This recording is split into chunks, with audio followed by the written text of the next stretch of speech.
Hi, Shatonya. My name is Keisha Duckert, and I am from Iowa. I am doing a response to your video, and I have heard that you are from North Carolina.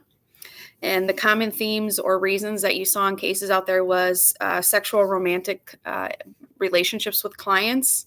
I also here in Iowa, that was the most common one, was inappropriate relationships with clients.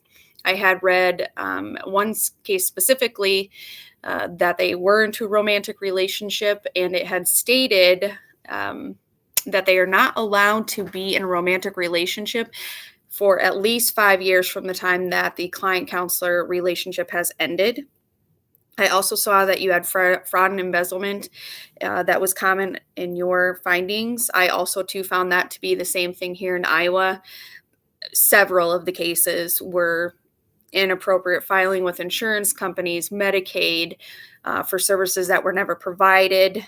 And what came from that is a temporary suspension. They were monitored during their probation, and the probation was typically 2 years long.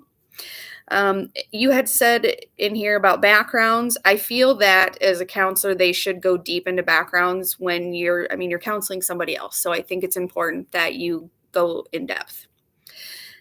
With all of this, I find that, or I'm wondering, the competency level of counselors, and I think it shows through these cases how important it is that we have our education and that it's in-depth education, that we have continuing education.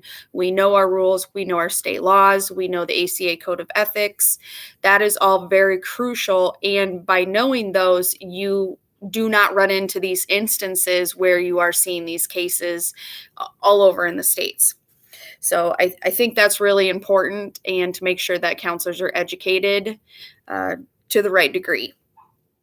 In regards to what code, I find on page 37 of our ACA Code of Ethics, it's Section A. It would be the fifth bullet point down, sexual intimacies with current and former clients, where it is prohibited, and what steps you can take. And it looks like there's examples also in there for that. So I think it does a good job on covering it. But again, I go back to making sure that our counselors are competent and knowing everything and properly educated and knowing the ethics and the state laws.